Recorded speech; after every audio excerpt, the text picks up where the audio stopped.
미얀마에 생산 기지를 두고 있는 일본의 유니클로 공장에 화재가 발생했습니다. 힌두스탄 타임즈에 따르면 미얀마의 민주화 시위가 격화되면서 일본 유니클로의 미얀마 내 의류 제조 공장 두 곳에다 불을 지른 것인데요. 유니클로 브랜드를 소유한 패스트 리테일링 측은 유니클로 의류를 제조하는 미얀마 공장 두 곳에서 화재가 발생했음을 공식 확인했다고 말했습니다. 미얀마 내 반중 정서가 반일 정서로까지 확산되는 모양새인데요. 미얀마인들은 왜 일본의 공장에 불을 지른 것일까요? 자세히 알아보겠습니다.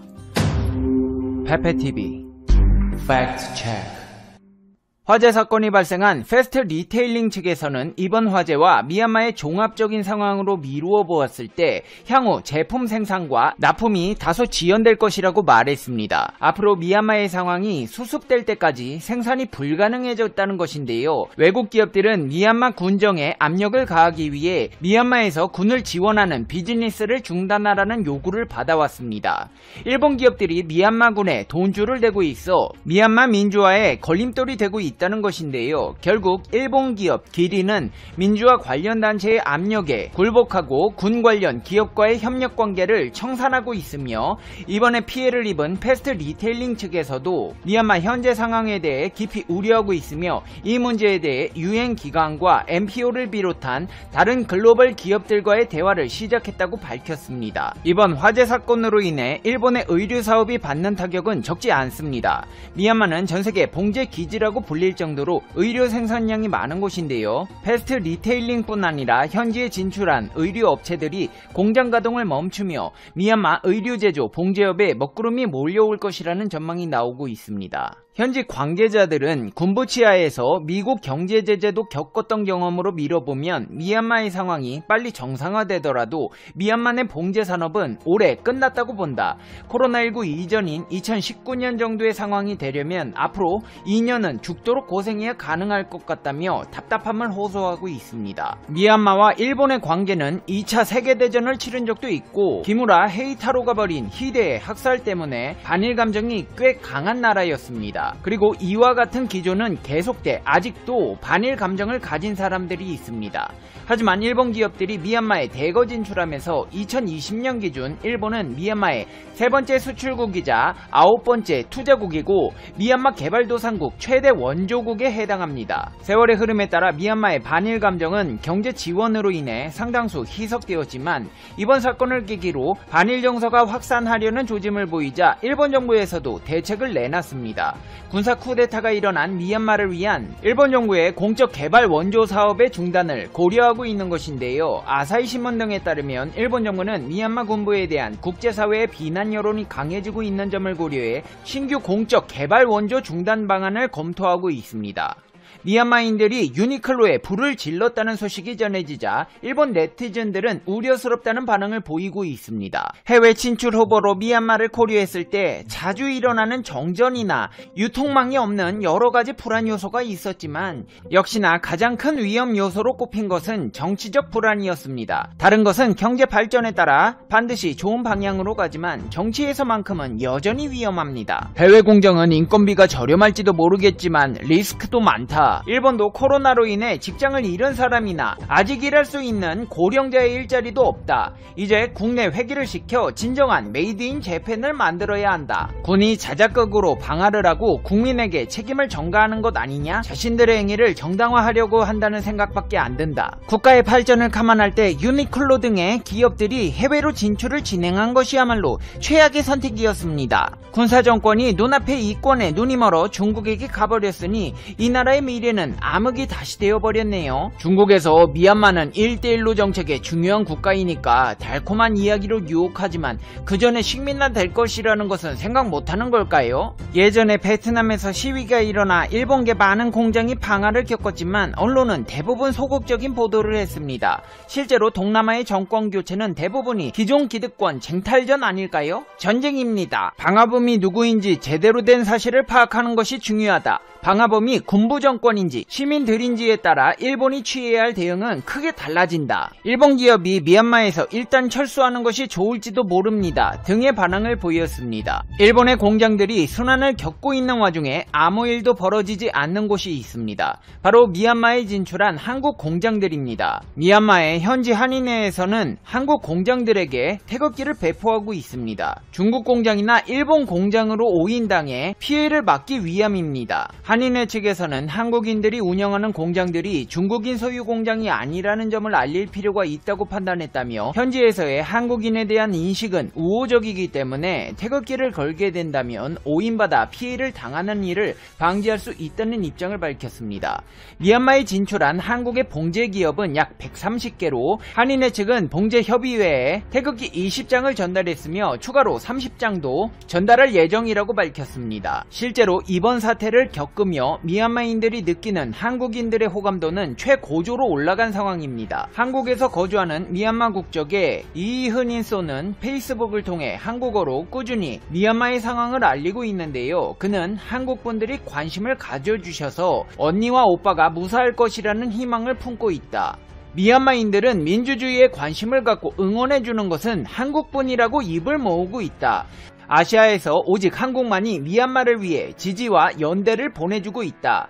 한국인들을 향한 무한의 감사를 보내고 있다는 상황을 설명했습니다. 실제로 미얀마인들은 한국의 지지에 대해 이 은혜를 평생 잊지 않겠다. 한국만이 우리를 버리지 않았다. 미얀마에서 원래부터 한국을 사랑하는 사람들이 많았는데 호감도가 더 올라갔다는 반응들이 이어지고 있습니다. 이은희소 씨에 따르면 시위대 사이에서 한국 가게나 공장은 건들지 말자는 이야기가 돌고 있다.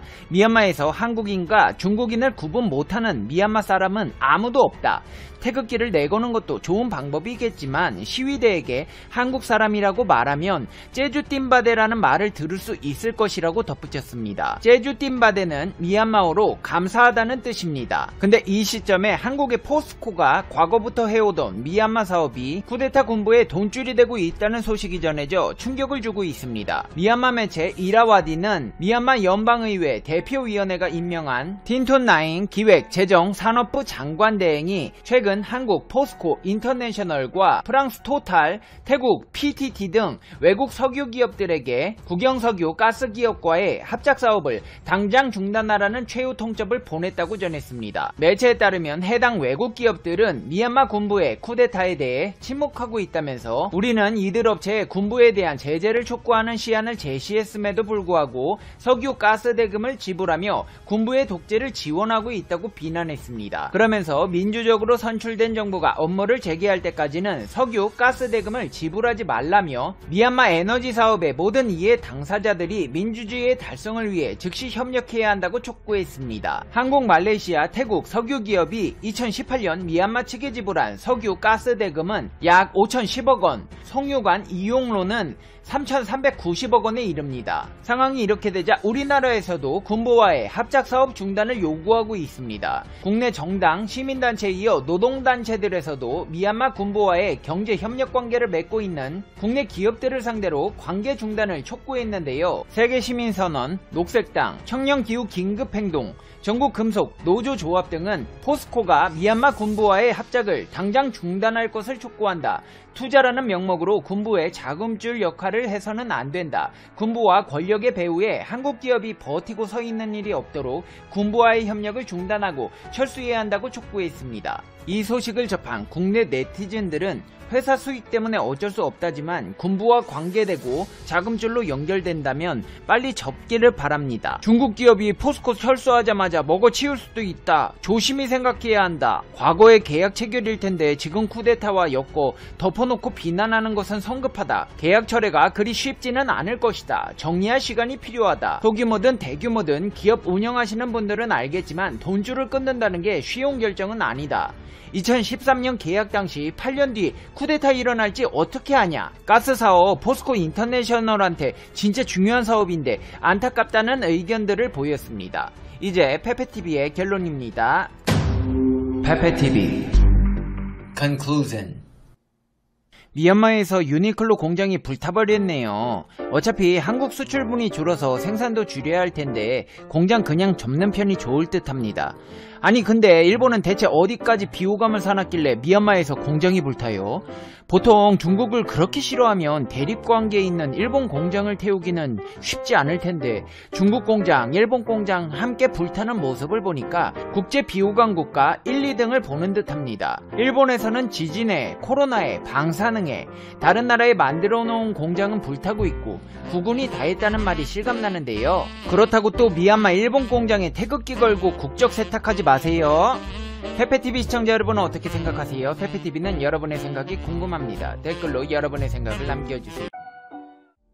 매일 다양한 세계 뉴스를 한방에 쭉 보내드리는 푸시뉴스입니다. 프레임푸시와 함께 구독하시고 알림 설정하시면 정말 유익하실 것입니다. 첫 번째 뉴스는 일본에서 자택 대기를 하고 있던 사람이 결국 불행한 일을 당했다는 소식입니다. 사이타마현은 22일 C19가 의심된다고 결정이 되어서 자택에 대기 중이었던 50대 남성이 결국 불행한 일을 당하게 되었다고 발표했습니다.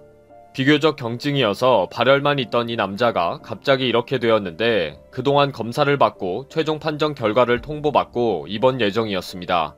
이 사람은 11일에 발열 등의 증상을 보여서 16일에 최종 판정을 받았지만 보건소에 입원할 필요는 없으니까 자택에서 대기하라고 했는데 갑자기 이런 일이 생긴 것입니다. 이 남성은 20일 밤에 갑자기 상황이 나빠졌고 21일에 입원하기로 했었습니다. 입원도 하기 전에 급속히 급변 사태가 일어났고 결국 병원으로 이송했으나 불행한 결과를 맞은 것입니다.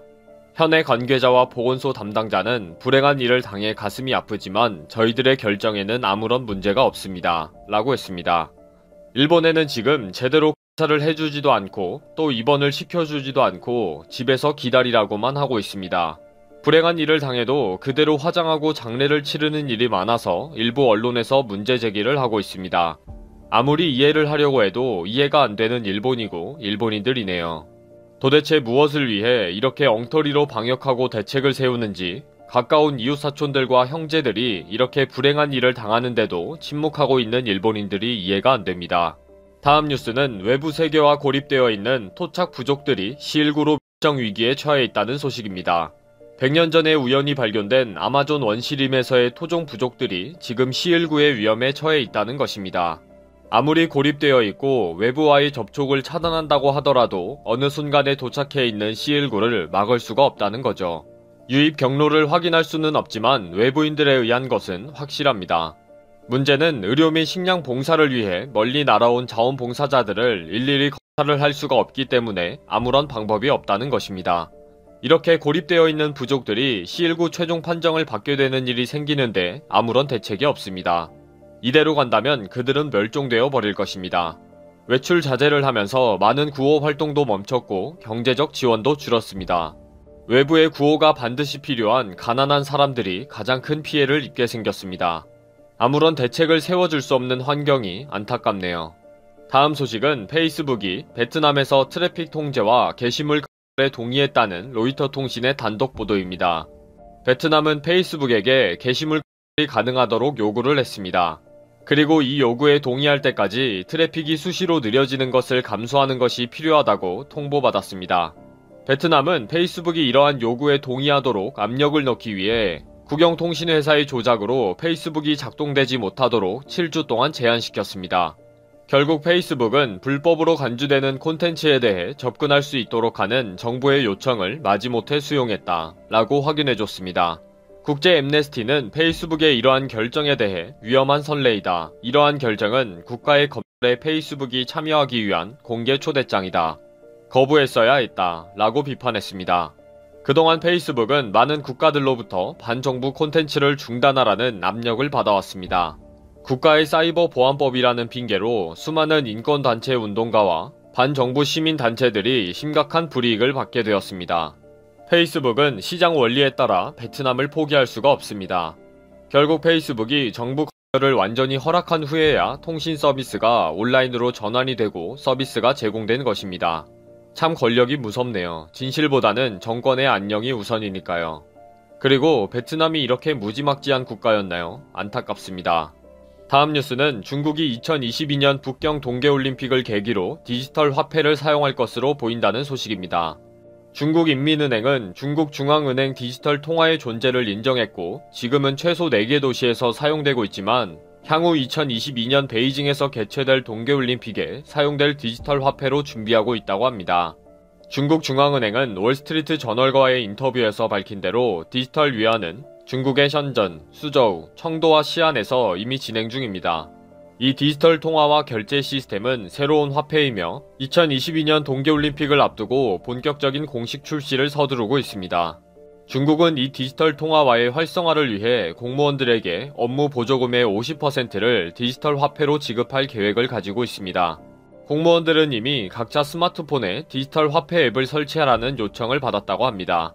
중국은 공주의 시스템으로 돌아가는 거니까 명령만 하면 인민들이 동참할 수밖에 없으니 좋겠습니다. 물론 개인의 인권과 자유는 물 건너갔지만 말입니다. 마지막 뉴스는 최근 일본에서 일주일 사이에 불행한 일을 당한 노숙자들의 사안이 C19 최종 판정으로 밝혀졌다는 충격적인 소식입니다. 일본 경시청에 의하면 3월 중순부터 22일까지 경찰에서 사인을 확인할 필요가 있는 사람들을 조사 결과 15명이 C19 최종 판정 결과가 나왔다고 합니다.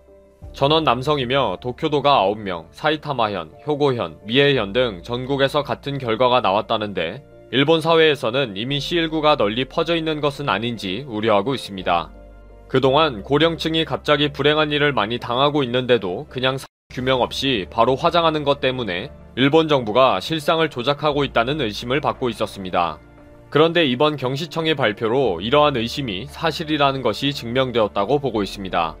아무튼 앞으로 이렇게 진실이 드러날 것이고 결국 일본은 수습 불가의 상황이 올 것입니다. 숨길 것이 따로 있지 아베가 정말 제정신이 아니네요.